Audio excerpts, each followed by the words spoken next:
జనరల్గా ఏంటంటే తులసిరెడ్డి గారు చెప్పినా కానీ ఆ మగధా న్యూస్ అనే ఎవరో ఉంది ఫస్ట్ కొంతకాలం కాపులు అలా పూర్తి వెళ్ళింది చూశాను నేను అబ్జర్వ్ ఫాలో అయిపోతా. ఆ తర్వాత అసలు కమ్మోళ్ళు లేని పండగలే లేనట్టు చెప్పి ఇది మరి కామెడీ. సంక్రాంతి పండుగ ఆమె చెప్పింది ఏం చెప్పింది, సంక్రాంతి పండుగ అంట కమ్మోళ్ళదేనంట. సంక్రాంతి పండుగ కమ్మోళ్ళదేందిరా బాబు అసలు. రాష్ట్రంలో కాపు జనాభా ఉమ్మడి రాష్ట్రంలో ఉన్నప్పుడు 25% అన్నారు. కానీ ఇప్పుడు రాష్ట్రం విడిపోయిన తర్వాత 25% మించి ఎక్కువగా ఉన్నారని కొంతమంది అంటున్నారు. అయితే కొంతమంది మాత్రం ప్రముఖ జర్నలిస్టులు అని చెప్పుకుంటూ ఒక మగధా న్యూస్కి సంబంధించి లక్ష్మీ అనే యాంకర్ కాపులు 15% మాత్రమే ఉన్నారు, కాపులు చాలా ఉన్నత స్థానంలో ఉన్నారు, కాపుల మీద కుట్ర జరుగుతుంది అనుకోవచ్చు. అలాగే కాంగ్రెస్ పార్టీకి చెందిన తులసిరెడ్డి తప్పకుండా అండి. మగధా న్యూస్ లక్ష్మి గారు మీకు ఇదే ప్రశ్న, మీకేం తెలిసిన మాట్లాడుతున్నారు, అసలు మీరెవరు, మీ కులం ఏంటి, మీరేమి చరిత్రను ఫాలో అయ్యారు, మీరు కూడా ఎక్కడ పరిశోధన చేశారు, ఎన్ని ఊర్లు తిరిగారు, ఎక్కడెక్కడ తిరిగారు, ఎవరెవరిని కలిశారు, ఎన్ని కుల సంఘాలను కలిశారు, వాళ్ళ దగ్గర ఉన్న పుస్తకాలను చూసారా, చదివారా? మీరు ఇంతకుముందు కంబైన్డ్ ఆంధ్రప్రదేశ్గా ఉన్నప్పుడు, అంటే సంయుక్త ఆంధ్రప్రదేశ్గా ఉన్నప్పుడు 25 కాదండి 32% ఇక్కడ డివైడ్ అయ్యారు. కాబట్టి తెలంగాణలో 300 కాపుల పర్సంటేజ్ అంతా పక్కన పెడితే ఇప్పుడు 27%గా ఇక్కడ ఆంధ్రప్రదేశ్లో ఉన్నారు. ఏంటి అందరూ మంచి స్థాయిలో ఉన్నారా? మరి చౌదరీస్ మంచి స్థాయిలో లేరా? రెడ్డీస్ మంచి స్థాయిలో లేరా? రాజులు మంచి స్థాయిలో లేరా? వాళ్లతో పోల్చుకుంటే కాపుల స్థాయి ఎంతవరకు ఉన్నది? ఎస్, కాపుల్లో చాలా మంచి స్థాయిలో ఉన్నారు. పర్సంటేజ్ నీకు తెలుసా? తీయి. మరి ఎందుకు ఇప్పుడు అంత మంచి స్థాయిలో వాళ్ళందరూ, అంటే కమ్మ, రెడ్డి, రాజు కులాలు అంత మంచి స్థాయిలో ఉన్నప్పుడు కూడా ఎందుకు పోరాడుతున్నారు? ఇంకా అధికారం కోసము, ఇంకొక పనులు చేయమని కోసము, కాంట్రాక్టుల కోసము ఎందుకు పోరాడుతున్నారు? కనీసం అడిగే ముందు కొంచెమన్నా బుర్ర ఉపయోగించమని లక్ష్మి గారికి చెప్తున్నాను. అలాగే కాపులందరూ ఎటువంటి స్థాయిలో పేదరికంతో ఉన్నారో నీకేం తెలుసు? ఈరోజు కౌలు రైతుల కింద ఉన్నారు. ఎవరు కౌలు రైతు? ఇప్పుడు ఉన్న ఎంతో మంది కౌలు రైతులు ఇంతకు ముందు వ్యవసాయ భూములు సొంతంగా యజమానులుగా ఉన్నవాళ్ళు, వాళ్ళకి సరైన నీరు దొరక్క పంటలు పాడైపోయి అప్పులు పాలైపోయి పొలాలను అమ్ముకుని కౌలు రైతులుగా ఉంటున్నారు. అది నీకు తెలుసా? ఎంతమంది పేద పిల్లలు, కాపు పేద పిల్లలు చిన్న చిన్న పనులకు వెళ్తున్నారో మీకు తెలుసా? ఏం తెలిసిన మాట్లాడుతున్నావు లక్ష్మి గారు నువ్వు?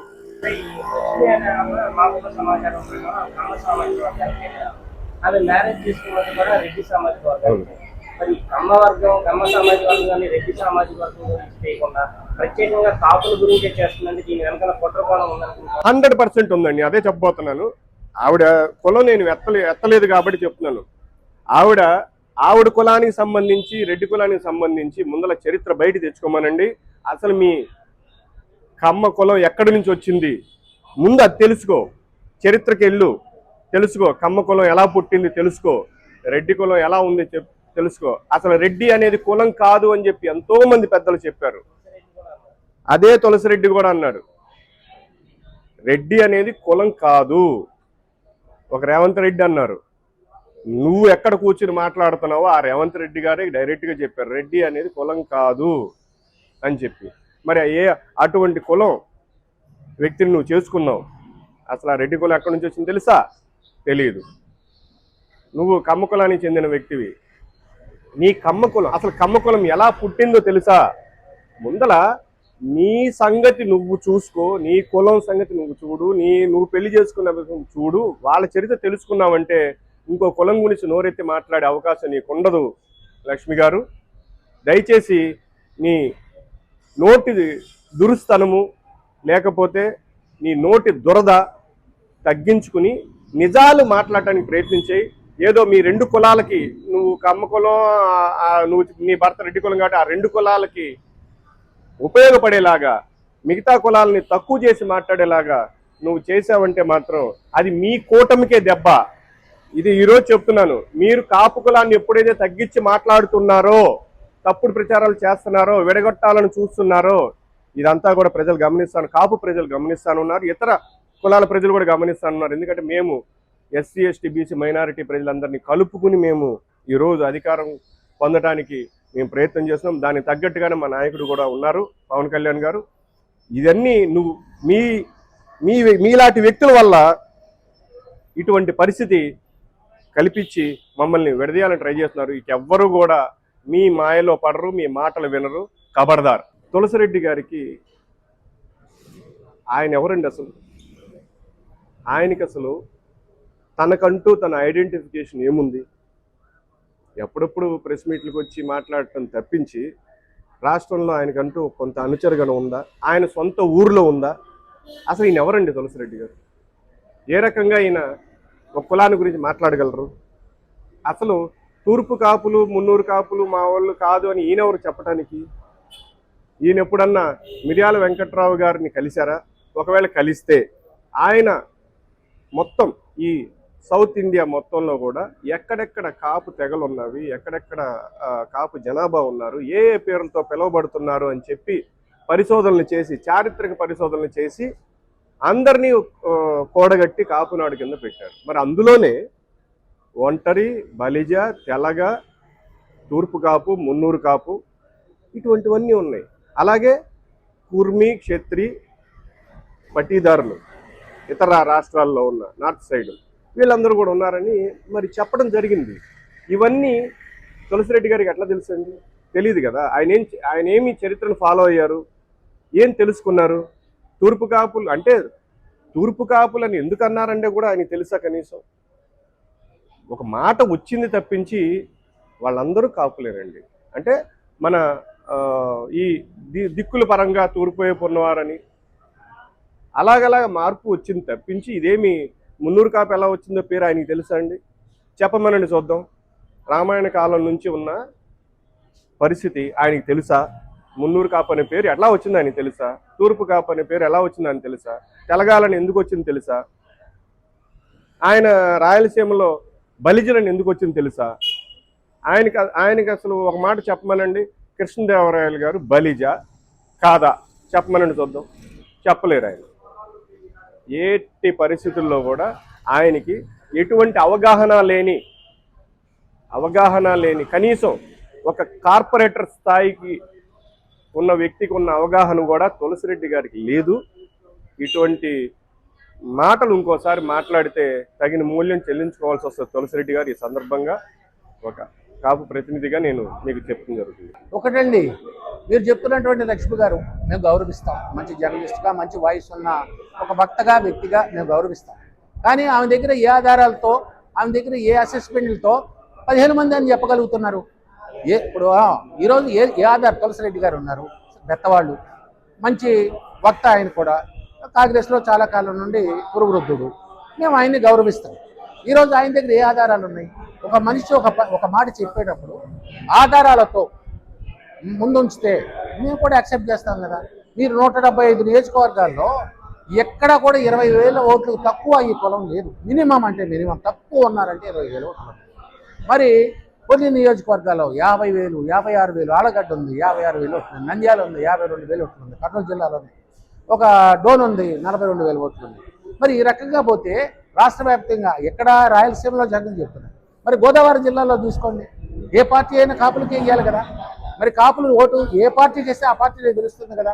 ఈరోజు అధినాయకత్వం కూడా ఎత్తుక్కొని మరి ఎవరైతే కాపులకు అనుకూలంగా ఉన్నారో ఆ కాపులో వచ్చి అక్కడే నిలబడుతున్నారు కదా కాపులు చోటే. ఇవన్నీ మీరు లెక్కేసుకుంటే టూకీగానే 25% తేలుతుంది కదా. కనుక దయచేసి లక్ష్మి గారికి కానీ, తులసిరెడ్డి గారికి కానీ మా మనవి ఏంటంటే, మేము ఏ ముసుగు వేసుకోలేదు తల్లి. మేము ఒకసారి మీరు వస్తే అందరికన్నా బీసీ సోదరులతో సమానంగా బాధలు పడుతున్న మా కుల జాతి కూడా ఉన్నారు మేడం. మీరు రండి, మీరు కార్యరంగంలోకి దిగండి, కిందకి వెళ్ళండి. ఈరోజు ఎన్ని రకాలైనటువంటి వృత్తుల్లో దేనాతి దీనమైన స్థితిలో రెక్కాడితే కానీ డొక్కాడిన పరిస్థితిలో ఈ కాపు జాతి ఉంది. ఈ తూర్పు కాపులుగా, తెలగలుగా, బలిజలుగా ఒక్కొక్క ప్రాంతంలో ఒక్కొక్క పేరుతో పిలువబడుతున్నటువంటి వీళ్ళందరినీ కూడా ఏకం చేస్తే మీకు 25% వస్తుందో రాదో మీరు ఒకసారి వెళ్ళండి. మాకున్న సమాచారం ప్రకారం అవి కమ్మ సామాజిక వర్గానికి చెందినవి. అలాగే ఆమె చేసుకున్నది రెడ్డి సామాజిక వర్గానికి. కమ్మ రెడ్డి వాళ్ళ గురించి కాకుండా కాపులు ఎందుకని తీసుకుందంటారు అంటే దీని వెనక కుట్రకోణం లేదని ఉందనుకుంటున్నాను. సార్, మేము ఎక్కడ నష్టపోతున్నామంటే మా జాతి ఎవరినో మేము తప్పు పట్టడం కాదు, మాలో ఉన్న తప్పుల్ని మేము సరిదిద్దుకోవాలి. మా వాళ్ళతోనే తిట్టిస్తున్నారు. పార్టీలు ముసుగేసి ఎవరినైనా మా కులాన్ని తిట్టాలనే మా వాళ్ళతోనే తిట్టిస్తున్నారు. ఈరోజు కమ్మ సోదరుల్ని మేము గౌరవిస్తున్నాం. మొన్న కమ్మ సోదరులతో కలిస్తే మేము వాళ్ళు కాంబినేషన్తో ఏ రకమైనటువంటి ఫలితం వస్తుందో మొన్న 164 సీట్లు కూటమికి తీసుకొచ్చినటువంటి ఘనత ఈ 2 కులాలు. దశాబ్దాలుగా వైరం ఉన్నా నేను ఆల్మోస్ట్ ప్రతి జిల్లా తిరిగా, రాష్ట్ర కాపునాడు అధ్యక్షుడు. ప్రతి చోట మేము చెప్తున్నది ఫలితాలు సాధించాలంటే అందరం సంఘటితం కావాలి, సమైక్యంగా పనిచేయాలని కోరుకుంటున్న ఈ సమయంలో దయచేసి కుట్ర కోణంతో మేమైతే ఆలోచించాం. మీరు కూడా మా సోదరితో సమానం, తులసిరెడ్డి గారు కూడా మాకు ఒక అన్నగారి సమానం. తల్లి సోదరి మీకు చెప్పేది ఒకటే, అమ్మ మీరు సాధ్యమైతే సహకరించండి, మీకు సాధ్యం కాకపోతే దయచేసి బ్యాడ్గా నెగిటివ్గా మాట్లాడదు తల్లి, మీరంటే చాలా గౌరవం చక్కగా మాట్లాడతారనేటటువంటి అభిప్రాయం మా జాతిలో ఉంది. మా జాతికి మీరు దయచేసి న్యాయం చేయండి. మేము ఏ రకంగా బాధలు పడుతున్నామన్నా మా బాధలను హైలైట్ చేయండి. మాలో ఉన్నటువంటి అట్టడు వర్గాల అవసరాలను మీరు పత్రికాముఖంగా తెలియజెప్పండి, మాకు సహకరించమని మిమ్మల్ని మనస్ఫూర్తిగా కోరుకుంటున్నాం తల్లి. అంటే సోదరి లక్ష్మి గారు వ్యాఖ్యల్లో ఒకటి ఉంది. దాంట్లో మీరు కనుక గమనించినట్టయితే కాపు వర్గాలు 15% అయినప్పుడు తూర్పు కాపులుగా మనం 8% ఉన్నాం. వారి మాటల్లో తీసుకున్నా, కాకపోతే తూర్పు కాపును వారు కాపుల్లో కలపలేదు. తూర్పు కాపులు రాష్ట్రంలో బీసీలుగా ఉన్నాం కాబట్టి 15-8% ఉంటే వారి లెక్క ప్రకారం 23%గా మనం చూసుకోవాల్సిన అవసరం ఉంటుంది. ఇవి కాక 7 మండలాలు మనకి తెలంగాణ నుంచి ముంపు మండలాలు ఆంధ్రాలో కలిసినాయి. అదంతా కూడా అక్కడ మనం 300 కాపులుగా ఉన్నాం. అక్కడ పాపులేషన్ కూడా మనం కలిసే పరిస్థితి ఉంటుంది. కాబట్టి తప్పనిసరిగా సోదరు లక్ష్మి గారు లెక్క చూసుకున్నట్టయితే 25% కలిసిపోతుంది. అదేవిధంగా పెద్దలు తులసిరెడ్డి గారు అంటే చాలా ఇంటలెక్చువల్ ఆయన, అంటే పుస్తకాలు చదువుతారు, చరిత్ర చదువుతారు, ఇవన్నీ కూడా ఉన్నాయి. వారు ఒక కాంగ్రెస్ పార్టీకి నాయకుడిగా ఉన్నారు, పవన్ కళ్యాణ్ గారు జనసేన పార్టీ అధినేతగా ఉన్నారు. కాబట్టి కాంగ్రెస్ పార్టీ తప్పనిసరిగా జనసేన విమర్శిస్తుంది. రాయలసీమలో రెడ్డి సామాజిక వర్గం కాపు పేరు మీద క్యాస్ట్ సర్టిఫికేట్ ఉంటుంది. పురాణాల్లో కనుక తీసుకున్నట్టయితే పురాతన కాలంలో ఇప్పుడు మన ఉండవల్లి అరుణ్ కుమార్ కానీ లేదా వారి మాటలో కానీ పెద్దలు మన రేవంత్ రెడ్డి గారు వ్యాఖ్యలు కూడా ఆ మధ్య చూసుకున్నట్టయితే చాలామంది ముఖ్యులు కూడా గతంలో రెడ్డి, వెలమ, కాపు, కమ్మ వీళ్ళంతా కూడా ఒకే కుటుంబం గతంలో, కానీ తర్వాత రానున్న కాలంలో విడిపోయింది కులం అనేది పెద్దలంతా చాలామంది చెప్తున్న నేపథ్యం ఉంది. ఈ నేపథ్యంలో తీసుకుంటే కాపుల్లో మళ్ళీ తెలగ, బలిజ, ఒంటరి, తూర్పు కాపు, మున్నూరు కాపు ఈ విధంగా కాపుల్లో మనం ఉన్నాం. కాపు అనేది టైటిల్గా చూస్తున్నప్పుడు రెడ్డి అనేది టైటిల్గా చూస్తున్న నేపథ్యంలో పవన్ కళ్యాణ్ గారు నేచర్ ఆఫ్ క్యాస్ట్ తెలగ అనేది వారి అభిప్రాయం. అంతే తప్ప వారు కాపు కులం కాదు అంటే ఇప్పుడు తెలగగా ఉన్న కృష్ణా, గుంటూరు జిల్లా, ఇప్పుడు నీకు ఈస్ట్ వెస్ట్ జిల్లాల్లో తెలగలుగా పిలుస్తూ ఉంటారు, కొన్ని చోట్ల కాపులుగా పిలుస్తాం పూర్తిగా. ఇప్పుడు నీకు ఖమ్మం లాంటి ప్రాంతాల్లో కూడా తెలగ అంటారు, కాపు అంటారు, మున్నూరు కాపు అంటారు. కాబట్టి రాజకీయ నాయకుడు కాబట్టి ఆయన విభేదించే సిస్టంలోనే మాట్లాడతారు. కానీ తెలగ అనేది కాపులో భాగమే, తెలగ అనేది వేరే కులం కాదు. కాబట్టి సోదరులు తులసిరెడ్డి గారు వారిని తెలగగా అభివర్ణించినా లేదా ఒంటరిగా అభివర్ణించినా లేదా ఇంకేదన్నా అభివర్ణించినా కూడా, తూర్పు కాపుగా అభివర్ణించా కూడా అందరం కూడా కాపే అవుతాం. తప్పనిసరిగా కాపు కులమే అవుతారు పవన్ కళ్యాణ్. మరుదా న్యూస్ లక్ష్మి గారు నాకమ్మ సమాచారం ప్రకారం ఆమె కమ్మ సామాజిక వర్గానికి చెందినారు. ఆమె చేసుకున్న వ్యక్తి రెడ్డి సామాజిక వర్గం. అంటే ఈ కమ్మ సామాజిక వర్గం కానీ రెడ్డి సామాజిక వర్గం కానీ వాళ్ళ చరిత్రలు చెప్పకుండా కాపు సామాజిక వర్గం చరిత్ర ఎంచుకోవడానికి కారణం ఏమంటున్నారు? అంటే కాపుల్ని చాలా తక్కువగా చేసి వాళ్ళ చరిత్రను తక్కువ చేసి, అంటే ఇప్పుడు 15% మంది అంటే జనంలోకి ఆ 15% తీసుకెళ్లిపోయి కాపులు ఎంతమంది ఉన్నారు, వీళ్ళకి రిజర్వేషన్లు అవసరం లేదు, వీళ్ళకి రాజకీయంగా ఇంతే కావాలనేది ఒక నెగిటివ్ ప్రచారం తీసుకెళ్తారని అనుకోవచ్చా? అంటే నేను అనుకోవట్లేదు. ఎందుకంటే లక్ష్మి గారి చూశాను, నేను గమనించాను. నేను కాపుల యొక్క ప్రముఖుల పేర్లు అంటే లక్ష్మి గారి అంటే చాలా వర్క్ చేశారు, అదే దేంట్లోనన్నా కానీ సుదీర్ఘమైన వర్క్ చేశారు. కాపు యొక్క కుటుంబాలు ఏ విధంగా ఉన్నాయి, అమెరికాని శాసించే కాపు కుటుంబాలు ఏంటి, అదేవిధంగా రాష్ట్రంలో, పక్క రాష్ట్రంలో, జాతీయ స్థాయిలో, వివిధ రాష్ట్రాల్లో ఏదైతే స్వాతంత్రం వచ్చినప్పటి నుంచి పాలించిన ఎవరు, కృష్ణదేవరాయలు గారు ఏంటి పరిస్థితి ఏంటి, ఇట్లా ఆమె చాలా ఎక్స్పోజర్ ఇచ్చారు కాపు కులానికి. అసలు అంటే ఎంత ఎక్స్పోజర్ ఇచ్చారంటే నిజంగా కాపు బలిజ వర్గాలకు సంబంధించిన సోదరులు కూడా ఆ విధమైన ఇది ఇవ్వలేదు. వారు చెప్పిన అంశాలన్నీ కూడా సామాజికంగా కాపు బలిజ వర్గాలకు ఉపయోగపడేవే. తప్పనిసరిగా నేను సోదరు లక్ష్మి గారు చెప్పే వాటిని నేను ఆహ్వానిస్తూ ఉన్నాను. దాంట్లో నేను కుట్ర ఉన్నదని భావించట్లేదు. కాకపోతే ఇక్కడే 15% ప్లస్ తూర్పు కాపు 8% తీసుకుంటే మనకి 23% బ్యాలెన్స్ అవుతుంది. ఈ సందర్భంగా వారికి ధన్యవాదాలు చెప్తాను. ఏంటంటే ముందు ఎవరైనా ఈ కొత్తగా వచ్చే వాళ్ళు యూట్యూబ్ ఛానల్ పెట్టాలన్నా, వాళ్ళు పాపులర్ అవ్వాలన్నా కాపుల పేర్లు ఎత్తుకోవాలి. అలాగే వాళ్ళ పేర్లు ఎత్తుకున్నాక వాళ్ళ గురించి పాజిటివ్ చెప్పి ఆ తర్వాత వాళ్ళ మీద దండయాత్ర మొదలు పెడతాం. ఆ విధంగా తీసుకుంటే అంటే తప్పనిసరిగా మనం పాపులేషన్ 25% ఉన్నాం. కాపు బలిజ వర్గాలకు సంబంధించి ఉన్న వార్త వస్తే మనం షేర్ చేసుకుంటాం. మన ముఖ్యుడి ఎవరిదన్నా చరిత్ర వస్తే షేర్ చేసుకుంటా ఉన్నాం. పాజిటివ్ వార్త వస్తే ఇంకా వైబ్రేట్ చేసుకుంటా ఉంటాం. కాబట్టి మన ఏదైతే మనం వైబ్రేట్ చేసుకుంటామో వారికి ఉపయోగపడ్డా మనకి ఇబ్బంది లేదు. తప్పనిసరిగా లక్ష్మీ గారి లాగా ఇతర సోదరులు కూడా మన కాపుల యొక్క బలిజల యొక్క ఔన్నత్యాన్ని చాటే విధంగా వాళ్ళు స్టోరీలు చెప్పాలని కోరుకుంటా ఉన్నా, అప్పీల్ చేస్తా ఉన్నా. జనరల్గా ఏంటంటే తులసిరెడ్డి గారు చెప్పినా కానీ ఆ మగధా న్యూస్ అనే ఎవరో ఉంది ఆ ఫస్ట్ కొంతకాలం కాపులు అలా పూర్తి వెళ్ళింది, చూశాను నేను, అబ్జర్వ్ ఫాలో అయ్యకుండా. ఆ తర్వాత అసలు కమ్మోళ్ళు లేని పండగలే లేనట్టు చెప్తున్నారు. అది మరి కామెడీ. ఇప్పుడు సంక్రాంతి పండుగ ఆమె చెప్పింది, ఏం చెప్పింది, సంక్రాంతి పండుగ అంట కమ్మోళ్ళదేనంట. సంక్రాంతి పండుగ కమ్మోళ్ళదేందిరా బాబు? అసలు ఏది పండగలు కూడా చూన్ చేసుకుంటారా? జనరల్గా ఏంటంటే నేను చుట్టుపక్కల కొన్ని పరిశీలించినప్పుడు శ్మశానాలు ఉంటాయి. ఆ శ్మశానం కాపులు చాలా మంది దానాలు చేసినవి ఉన్నాయి. కాపు కులస్తులు చాలా మంది దానాలు చేసినటువంటి అనేక ప్లేసెస్ ఉన్నాయి. ఆ ప్లేసుల్లోకి వెళ్ళి వీళ్ళు ఏం చేస్తారంటే ఆ ప్లేస్ పెడతారు, దాన్ని బాగు చేయడానికి గోడ కట్టించడానికి డబ్బులు ఉండవు. ఆ గ్రామాల్లో ఉన్నటువంటి ఈ 2 కులాలు ఉన్నాయి చూసారా, అధికారంలో ఉన్న 2 కులాల్లో ఎవడో కూడా ఇన్వాల్వ్ అవుతాడు. ఎక్కువగా వాళ్ళే ఇన్వాల్వ్ అయ్యి దాన్ని గోడ కట్టించేసి వాళ్ళ పేరు పెట్టేసుకుంటారు. వ్యవస్థ ఏంటంటే వాళ్ళకి మోరల్స్ ఉండవు. వాళ్ళకి రాజకీయాల్లో ఉన్నటువంటి వాళ్ళకి మోరల్స్ ఉన్నటువంటి కులము, నిజాయితీగా నిలబడే కులము, సొంతనైనా నిజాయితీగా వాడికి మాట ఇచ్చానని చెప్పి చంపుకునే కులము ఏకైక కులం కాపు కులం. కాపు ఇత్తనం, నాట్ క్రాస్ బీడ్ ఇత్తనాలు. కాపు ఇత్తనమే నిజాయితీగా ఉంటుంది, నిలబడి ఉంటుంది. ఏమండి, ఎక్కువ 15% ఉన్నారు, 20% ఉన్నారు అన్నది కాదండి. అక్కడ ఆ అట్టడుగు స్థానంలో ఇప్పుడు కాపులు చాలా వెనకబడి ఉన్నారు. సరే, ఎక్కువ ఆమన్నట్టు రిజర్వేషన్ అవసరం లేదు, ఎక్కువ పర్సెంటేజ్ ఉన్నారు అని అన్నప్పుడు సేమ్ అలానే ఇప్పుడు మరి రాజకీయంగా తక్కువ పర్సెంట్ ఉన్న వాళ్ళు ఈ రాజ్యాలను వెళ్తున్నారు, మంత్రులుగాను ముఖ్యమంత్రులుగాను చేస్తున్నారు. మరి ఎక్కువ పర్సెంట్ ఉన్న వాళ్ళకి కూడా దాంట్లో స్థానం ఇచ్చి మంత్రులుగాను ముఖ్యమంత్రులుగాను చూడాలనే కోరిక ఉంటుంది కదండి అందరికీ. రిజర్వేషన్ అనేది బ్యాక్వర్డ్ తక్కువలో క్యాస్ట్ ఉన్న అప్పర్ క్యాస్ట్లో ఉన్న వాళ్ళలో ఉన్నారండి, తక్కువ అమౌంట్ డబ్బు లేని వాళ్ళు. అట్లా లేని వాళ్ళలో కూడా ఎక్కువ మంది ఉన్నవాళ్ళు ఉన్నాడు.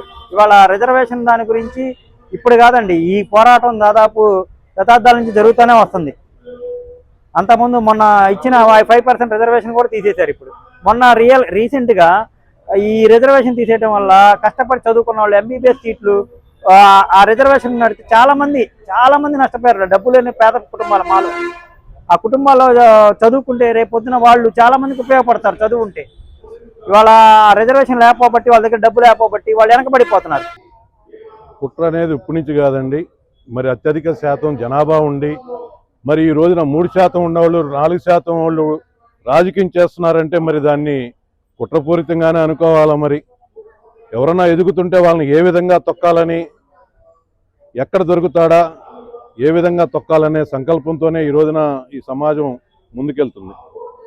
లక్ష్మి గారు ఇలా అంటున్నారు కదండి, 15% ఉన్నారని, కాపులు 15% అంటారు. దానిపై మీరేమంటారు సార్? వారు ఇంకా తక్కువ చెప్పారండి, 26-27% ఉన్నాం.